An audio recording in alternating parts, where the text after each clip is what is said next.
We all think that the age of the dinosaurs is over, but oh, how wrong we are. Number 1 is special because who knew that such a fragile animal would turn out to be one of the oldest species still living today? Whew, just gotta watch out for that one. With all that said and done though, let's begin, shall we? The lamprey is a parasitic fish that has survived 4 major evolutionary extinctions in their 360 million years of swimming the ocean. Though granted, they are now mainly confined to the Atlantic Ocean and in the Great Lakes. Similar in structure to leeches or eels, they do not possess bones, but instead have a cartilaginous skeleton with a single tail fin, and feed off of other fish by sucking nutrients from their bloodstream. While lampreys lack jaws, they use a large suction-like mouth filled with tiny horn-shaped teeth and a razor-sharp tongue. Though the teeth can look intimidating, it's the tongue you really need to watch out for. The teeth simply help the lamprey attach to its victim, while the tongue does most of the work, scraping away enough scales to reach the soft flesh of the fish. Currently, they are important to the work of scientists as they are crucial to understanding how the first backboned animals evolved, and with their remarkable ability to heal from severe nerve damage, how spinal cord injuries can be healed in humans. Since lampreys can live both in fresh and salt water, they play a major role in healthy estuaries. The way they do that is by transporting nutrients from the ocean to freshwater environments. No, we're not talking about the submarine used by Captain Ahab, we're talking about the prehistoric animal that it was named after. Dominating the ancient seas 500 million years ago, the Nautilus was a mollusk that thrived when the continents were still forming. Originally, there were 10,000 different species. Today, only a few survive in the western Pacific Ocean and coast of the Indian Ocean as well. Chambered nautiluses hunt for fish, crabs, and lobsters by using chemosensors on their 90 retractable suckerless tentacles to pick up food scents. They use their beak-like mouth to pry open tough shells and an internal tube called the hypnomo to regulate the amount of water and air in their shell. They master the art of buoyancy so well that we look to the Nautilus to inspire the submarine.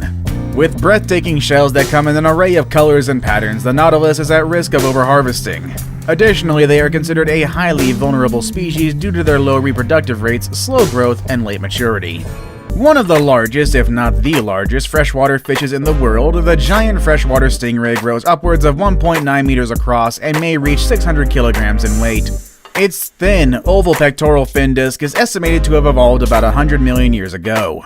Brown to gray in color, the giant stingrays are wide and flat in form, and they sport long, whip-like tails, and they're known to prowl river systems in Thailand, Cambodia, Malaysia, and Indonesia. They often bury themselves in sandy or silty river bottoms, and they often breathe through holes or spiracles on top of their bodies. Although stingrays do not readily attack humans, they are one of the few megafishes that can pose a real danger to those who handle them. Each ray has a sharp barb on the base of its tail that can easily penetrate human skin and bone, much like a hunting arrow. The stinger can be as long as 15 inches and typically introduces toxins to the victim's wound. Experts, however, stress that the rays are non-aggressive and inquisitive, however they can still attack, as we all know the fate of Steve Irwin. Rest in peace, sir. You're still missed to this very day. The horseshoe crab is one of evolution's ultimate survivors, dating back 450 million years, outliving the dawn of dinosaurs and 5 mass extinctions. They're also not actually crabs. The horseshoe crab is actually classified under subphylum Chelicerata, along with scorpions, spiders, and ticks. The anatomy of a horseshoe crab consists of 3 parts, that being the front shell, the back shell, and the tail. Although you may think they are poisonous or can sting you, the horseshoe crab is practically harmless. It uses its tail as a rudder and to turn itself over if flipped on its back. Horseshoe crabs also have eyes everywhere, 10 in total. Besides their good looks, horseshoe crabs are important to the biomedical industry, where their blue blood is used to help identify bacterial toxins. If you ever had an injection, vaccination, or surgery, you can thank the horseshoe crab for ensuring its safety. This isn't a rare sight by any means. Horseshoe crabs are found on the eastern US coastline.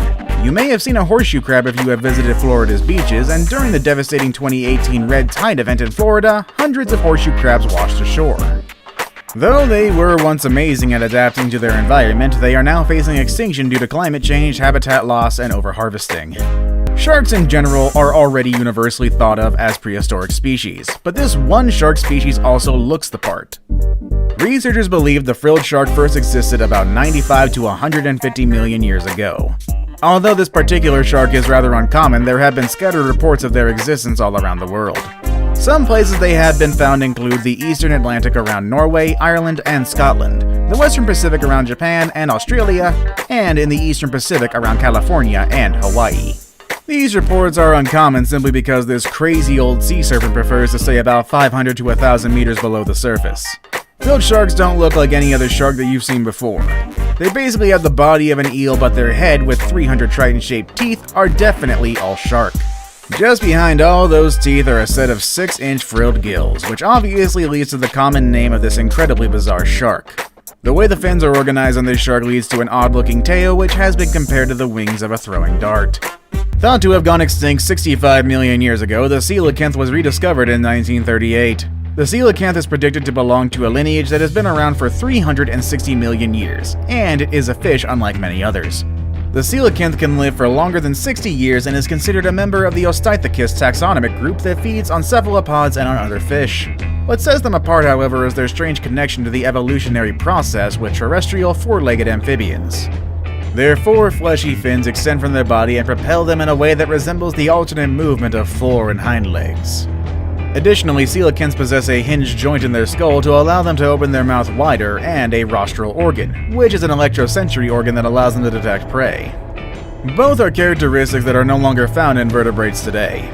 There are many more characteristics that set coelacanths apart from other fish, but with poor construction, bycatch, and climate change, these ancient fish are again at risk of extinction. The tuatara may look like a rather ordinary reptile, but it's a highly unusual creature. This New Zealand native has a unique ancient lineage that goes back to the time of the dinosaurs. Though they look like modern-day reptiles and lizards, they have a body structure that scientists believe has remained basically the same for 200 million years. For this reason, tuatara is of great interest in the study of the evolution of both lizards and snakes. Mature tuataras usually measure between 12 and 30 inches long and weigh between 0.5 and 2.5 pounds. Their skin is greenish-gray and is somewhat speckled. Tuataras make their homes in coastal forests and low scrub, preferring areas with crumbly soil in which they can burrow. Tuataras mature slowly and don't stop growing until they reach about 30 years old. It is thought they can live up to 100 years in the wild. Part of the reason for their longevity may be their slow metabolism. Tuataras can tolerate much lower temperatures than most reptiles, and they hibernate during the winter. They're also born with a third eye on top of its head called the parietal eye, complete with a retina, lens, cornea, and nerve endings. The parietal eye is only visible in hatchlings as it becomes covered in scales and pigments after 4 to 6 months. Its function is subject of ongoing research, but it is believed to be useful in absorbing ultraviolet rays and in setting circadian and seasonal cycles. The pygmy right whale is an elusive creature, shrouded in mystery as one of the rarest whale species today. Spotted at sea only a few dozen times, actually. Due to the rarity of live specimens and fossil evidence, scientists haven't been able to determine much about what they eat, their reproduction, and overall behavior. What we do know about pygmy right whales is that they are considered one of the smallest whales, measuring up around 21 feet in length. They live in the open ocean and are generally believed to be confined to the southern hemisphere's cool waters. Besides their small size, they are characterized by an arched, frowning snout. With a recent discovery of pygmy right whale fossils in Japan and Italy, researchers suggest that the whale emerged from the baleen whale family between 17 and 25 million years ago. Others still argue whether or not the whale is a descendant of a family called Cetatheres, a group that existed 23 million years ago. Regardless of their exact lineage, the pygmy right whale is again at risk. Just as the fossil evidence from Italy and Japan suggests, these whales are not made for warmer waters. As our ocean continues to warm due to climate change, the pygmy right whale's time on Earth may be in jeopardy.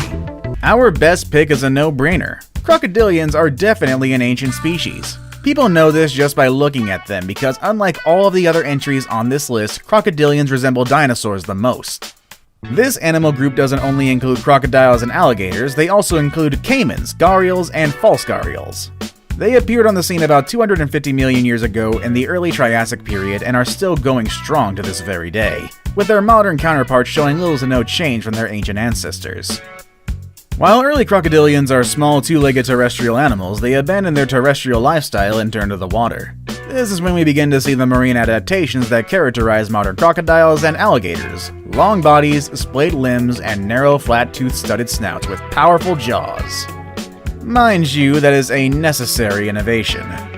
This is because crocodiles feasted on dinosaurs and other animals that ventured too close to the water, the same way modern crocs hunt today. Jellyfish are a charismatic subphylum that is familiar to all. Fossil evidence dates them as far back as 500 million years ago, if not longer. Because they're soft-bodied creatures, they are at least 95% water. Their fossils are extremely difficult to find, but not impossible when preserved in fine sediment. Jellyfish have a simple structure that lacks almost everything that distinguishes plant from animal, including blood, a heart, and a brain. They contain only a basic network of neurons that allow them to sense their environment. What sets them apart from the rest of the animals on this list is their high adaptability and predicted successful future. Because of their lack of complex features, things like temperature, salinity, and acidity, which are causing the demise of so many other animals, are not a problem for them.